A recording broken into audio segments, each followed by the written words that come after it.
kasus ini sudah cukup lama viral di mana seorang penjahit ibu-ibu yang marah karena sedang makan diganggu oleh customernya. Begitupun customernya karena kesal sama ibu penjahit ini yang sudah berhari-hari bajunya tidak selesai juga, yang dijanjikan 1 hari kemudian selesai tapi tidak juga, berulang sampai hari keempat, di mana garis ini dijanjikan bajunya akan selesai besok, dan besok, tapi tidak ada kejelasan. Lalu dibikinlah video bahwa penjahit ini itu sedang makan dan mengeluarkan kata-kata rasis ya.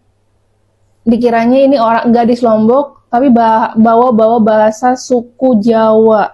Dan ketika proses mediasi, penjahit Bali ini tuh viral karena lebih mirip intimidasi. Sebenarnya kasusnya sepele tapi jadi panjang karena ini arahnya ke intimidasi yang dari anggota DPD ya bernama Arya. Ini sih lebih kayak berat sebelah. Kita lihat langsung aja videonya ya. Oke, sekarang udah paham ya. Artinya klarifikasi pertama, baju itu beres semua tiga-tiganya. Harus beres. Yang kedua, bayarnya 75.000. Yang nomor 3 menjawab fitnah, artinya ibu nggak selesaikan tapi ternyata memang diselesaikan ya. Dan ini udah datang berkali-kali. Oke. Manusia jadi bawa emosi gitu. Ya terus sekarang udah terjadi itu gimana? Sekarang kamu mau diapain ibu nih di depan kamu sekarang, depan saya sekarang? Gimana maunya ibu nih? Emang ibunya salah? Sekarang maunya gimana? Mau ditutup? Kalau misalkan ditutup nih, bapak ibu di suaminya sama-sama penjahit loh. Dia punya anak masih sekolah. Kalau kamu emosi, ibunya ditutup, digeruduk misalkan. Mau kamu kasih makan? Indomaret mau nggak ngasih ibu ini kerjaan? Ini mumpung saya juga pengawas undang-undang perpajakan nih. Nanti bisa saya mintakan CSR sesuai dengan undang-undang nomor 40. Misalkan ini ditutup nih. Mau tanggung jawab nggak? Hah? Ayo ngomong dong depan kami. Puas kamu? Sudah merasa puas nggak kamu? Memang salah, omongan ibu tuh salah. Jelas salah, saya nggak membela ibu itu masalah omongan. Silakan, kalau seandainya dari pihak keluarga merasa repot, masa gimana? Kalau misalkan pihak keluarga mau melaporkan undang-undang ITE boleh, walaupun hari ini udah damai, tapi pihak keluarga punya hak untuk ngelaporin kamu, karena kamu nyebarin video orang, nggak bisa. Gitu loh maksudnya. Ya. Ini gimana sih garis itu bisa membela diri ya? Karena tekanannya begitu kerasa dengan cara orang DPD ini tuh kelihatanlah unsur-unsur politiknya dipakai di sini ya. Kalau flashback ke belakang sebenarnya ibu ini sudah diminta untuk minta maaf karena didatangilah oleh bapak yang tadi ya, yang atas nama Pak Ari itu. Karena sebenarnya hal sepele, alasannya dia sedang makan dan pelanggannya untuk meminta bajunya segera dikembalikan, segera diselesaikan. Lalu dia emosi, tapi itu sebenarnya tercampur dengan tersinggungnya bahwa bajunya memang benar-benar tidak diselesaikan oleh ibu ini ya. Mungkin karena banyaknya pesanan lainnya, tapi ibu ini kayaknya kurang jujur dari kondisi dia. Kalau memang tidak menyanggupi pakaiannya selesai, kenapa ditahan-tahan? Itu masalah utamanya. Jadilah si customer pun menagih pada saat makan dan jadilah dia muncak sama-sama emosi. Yang satu membuatlah viral videonya karena dia ngerasa bajunya sulit untuk diambil dan tidak diselesaikan. Lalu anggota DPD ini memang terkenal konflik, katanya sebelumnya tuh bermasalah ya. Tapi kenapa dipilih lagi jadi anggota DPD itu yang jadi polemiknya? Bawa-bawalah kasus ini makin melebar kemana-mana. Kalau flashback ke belakang, sebenarnya siapa yang nggak geram dengan kata-kata ibu ini yang bilang bahasa-bahasa bawa-bawa nama suku lah. Kita dengar langsung videonya. Saya bayar masalahnya. Mata cicing nyai. Saya bayar masalahnya. Kamu tuh anjing loh. Anjing kamu. Masih ada orang makan. Coba kalau kamu nggak. Ya udah saya tunggu 10 menit. Kalau kamu ngamah, tahu ngamah? Enggak tahu. Kalau kamu melek-lek diganggu orang suka. Saya tunggu baju saya pokoknya. Bangsat kamu nih. 4 hari kan nggak tunggu. Nggak tunggu. Sampai jadi. Oh nyai. 30 tanggal 30 sampai 3. Sudah diambil satu. Satu ibu. Masalahnya yang pacar saya. Kamu pacar kamu sudah kalau pacar kamu. Saya bayar. Pacar kamu. Saya bayar.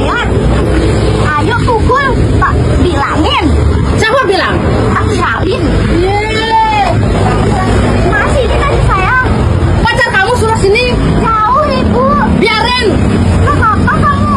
Kamu nyanyi Jawa cicing. Ini baju saya sama saya. Kamu bangsa nggak makan juga. Baju saya mana sih? Saya kan udah bilang tunggu 5 menit 10 menit. Orang makan. Saya jauh masalah. Yang nyanyi Jawa nyanyi jangan peduli kan nyanyi jelma Jawa. Saya juga nggak peduli sini dong. Iya, jelma Jawa cicing nyanyi. Sini baju. Orang Bali itu orang kaya-kaya, bukan kayak kamu, orang miskin. Kamu tuh orang miskin, nggak makan-makan di Jawa, cari uang ke Bali, main-main sama orang Bali.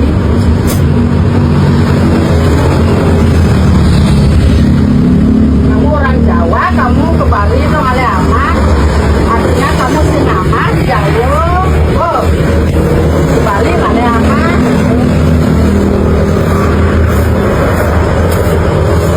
Kalau aku udah ingat dengan hukum sudah tak siksa mungut kamu. Sudah tak kompor pakai tongkat tuh, jangan itu mungut. Tahu mungut? Itu mulut kamu tuh mungut tahu. Macam-macam kamu sama orang Bali. Sebenarnya mungutnya ini tentang kerja hukum.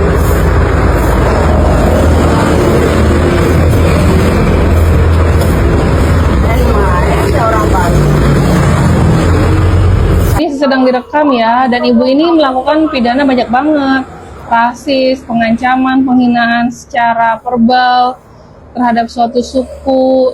Ini lucunya kan si gadisnya orang Lombok, tapi selalu bawa suku-suku Jawa.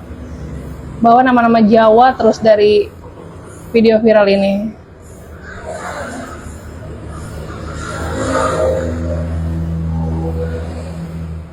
Ini kata-kata jebakan sih. Ya, lanjut ke video di mana yang bikin geramnya lagi pada saat dimediasi oleh Pak Arya anggota DPD ini, kok malah nyalahin Indomaret.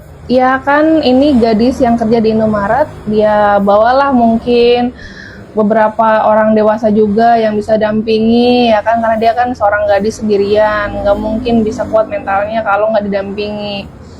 Nah, di sini malah melebar kemana-mana, belain orang rasis segitu banget ya. Dan satu lagi, ngerekam apakah sudah izin mereka berdua buat kamu sebarin, ya sama-sama 11-12. Sebelum memang gadis ini menyebarkan video di mana dia ngerasa dikecewakan oleh tukang jahit, tapi dia juga pada saat divideokan oleh Pak Ari juga jadinya viral kan. Kita lihat aja videonya.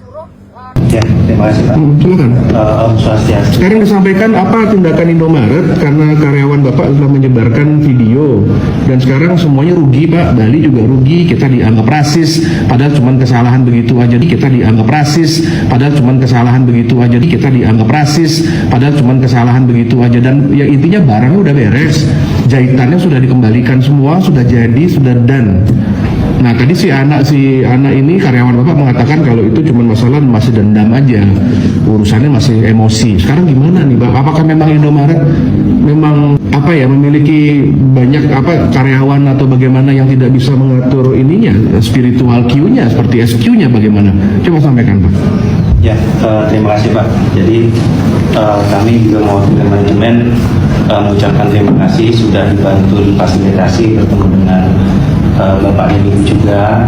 Jadi dari kejadian ini sebenarnya ya kami juga melihatnya ini sebenarnya bukan tidak berkaitan langsung dengan kami ya Mbak sebenarnya. Cuma kan ini karyawan kami, anak kami, jadi tetap kami harus ayomi juga. Jadi ya apapun kejadiannya tetap seperti yang disampaikan Bapak tadi, merekam dan menyebarkan itu bukan hal yang benar, tetap suatu kesalahan, dan itu juga kami minta maaf atas kejadian seperti ini. Dan tentunya pembinaan terhadap karyawan kami juga itu rutin kami lakukan karena dari awal seleksi masuk juga kami ada standarnya Pak.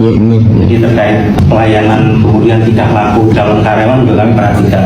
Jadi ya memang Lebar kemana-mana kan. kami melihatnya ya memang ada kesalahpahaman. Coba di komen kasus ini ya. Makasih yang sudah nonton. Bye. Masalah ini bisa